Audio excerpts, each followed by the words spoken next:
Leo was a little explorer, not a big explorer, not yet. He had a big backpack full of important things. Shiny red compass that always pointed to more adventure. Half-eaten banana for emergencies. His jungle was not just any jungle. This was the whispering woods. Leaves giggling when the wind tickled them. Flowers singing sleepy songs at night. Trees taller than the tallest giant you could imagine. Every morning, Leo put on his brave explorer hat. It was a bit too big and sometimes flopped over his eyes. Flop. Super-duper sunny day. Sunbeams playing peekaboo through fan-like leaves. Leo hopped from spot to spot. Bowing, bowing, bowing! The air smelled sweet. Mangoes, morning dew, bright blue butterflies with stained glass wings. Whoosh! One almost landed on his nose. He giggled and tried to catch it gently. It danced away higher and higher. Everything here was alive and full of secrets. Secrets behind every rock. His job, find them all. Okay, Jungle, he said, very official. I'm ready for an adventure. He stepped forward. Crunch. A dry leaf under his boot. Another step. Squish. Soft green moss. Jungle full of sounds. Tiny tree frogs chirping. Distant caw-caw of a silly toucan. Leo felt so happy, so brave. He was ready for anything. He was about to find out. As Leo skipped past a patch of bouncy orange mushrooms, he saw something. Uh-oh. It was not a butterfly. It was not a sunbeam. It was something else. Between two giant, sleepy-looking trees, way in the back, a light was glowing. It wasn't a bright light like the sun. It was a soft, gentle light, like a firefly having a party. It wiggled and jiggled. It pulsed with a soft, warm color, changing from a happy yellow to a calm, quiet blue, and then to a playful pink. Leo stopped hopping. His eyes got very wide. What was that? It was a mystery. And Leo loved mysteries more than he loved strawberry ice cream. He squinted his eyes to see it better. The light was deep inside the part of the jungle where the trees grew close together, like they were telling secrets. It was a part of the jungle Leo had never, ever been to before. It looked a little dark. It looked a little spooky. A tiny part of Leo, the part that was a little bit scared of the dark, wanted to turn around and go back to the sunny, sparkly spots. But the bigger part of Leo, the explorer part with the floppy hat, was too curious. A wiggle glow, a jiggle light. He had to know what it was. This was an adventure emergency. Hello? Leo called out in a small voice. The light just kept wiggling. It didn't say anything back. He took a very small, very careful step forward. And another. The closer he got, the more magical the light seemed. It wasn't scary at all. It was beautiful. Onward to the glow, as Leo pushed past a big floppy fern. He heard a squeaky voice. Hey, watch the tail! Leo looked down and saw a tiny monkey, whose name was Squeaky, was munching on a tiny berry. Sorry, I'm on a very important quest. A quest? Ooh, is it a quest for more berries? I like berries. No, I'm following that glowing light. He pointed toward the wiggle glow, which was now pulsing a gentle purple color. The glow, spooky. Squawk, not spooky, it's pretty. A brightly colored parrot with feathers of red, blue, and yellow flapped down to a lower branch. This was Polly. She knew everything about everything. The glow is not spooky, Squeaky, it's just mysterious. Just then, a long green snake with kind, sleepy eyes slithered down a tree trunk.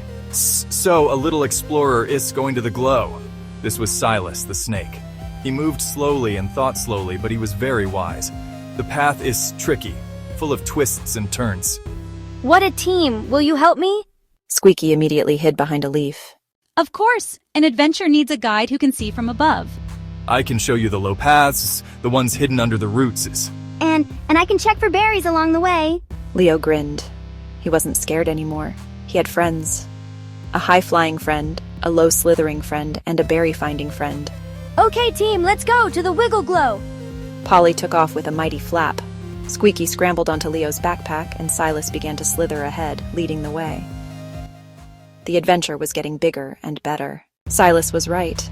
The path was, very tricky. It wasn't a path you could see easily. It was a secret path.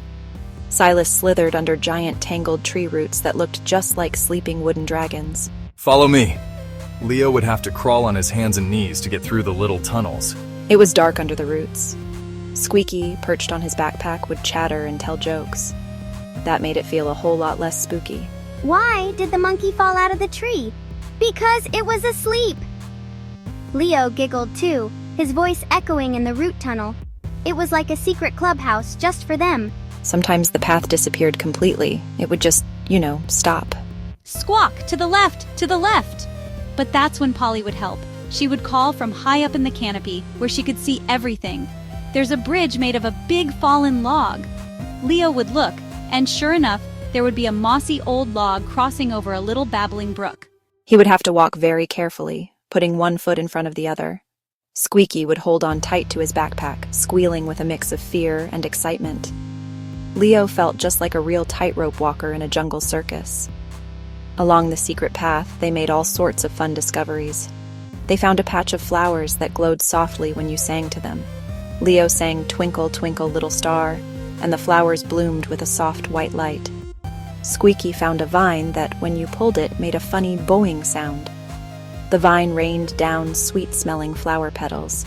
They all stood under the petal shower, laughing as pink and yellow petals landed in their hair and on their noses. The jungle was full of so much magic. The wiggle glow was getting closer now, its light painting the leaves around them in beautiful, shifting colors. The light was just ahead, through a curtain of hanging moss. It was time to find out. Leo gently pushed aside the curtain of moss. His eyes opened wide. It wasn't a fallen star or a treasure chest. It was a cave, but not a dark, scary cave. The whole inside of the cave was covered in glowing crystals. Big ones, little ones, pointy ones, round ones. They all pulsed with the same soft, warm light he had seen from far away. Yellow, blue, pink, and back again, making the entire cave feel like it was breathing. In the very center of the cave, there was something even more amazing. A tiny baby firefly was sitting on a big, flat crystal, looking very sad. Its little light was blinking very, very weakly. The big crystals in the cave would glow brightly. Their light flowed like a river of color toward the little firefly, making its light flicker a little stronger. Leo, what's happening? Polly, I have heard stories, the heart of the jungle. The crystals share their light with any creature who is lost or sad to help them feel strong again. Leo felt a little sad for the baby firefly. He knew what it felt like to be a little bit scared. He walked slowly into the cave and sat down near the central crystal. Squeaky hopped off his backpack, holding a tiny, bright red berry he had saved. He gently rolled the berry over to the baby firefly. The firefly looked at the berry, then at Squeaky, and its little light flickered a tiny bit brighter. Then Leo remembered the glowing flowers. He started to sing "Twinkle, Twinkle, Little Star" very softly. As he sang, the crystals in the cave seemed to glow even more brightly in time with his song. The baby firefly's light began to get stronger and stronger. It blinked from a weak flicker to a steady, happy glow. Soon, it was bright enough to fly. It buzzed around Leo's head once. It flew around Squeaky, Polly, and Silas. With a happy bzzzt, it flew out of the cave and up into the jungle night to find its family. The big crystals dimmed a little, their job done. Leo looked at his friends. He hadn't just found a glowing light, he had helped someone.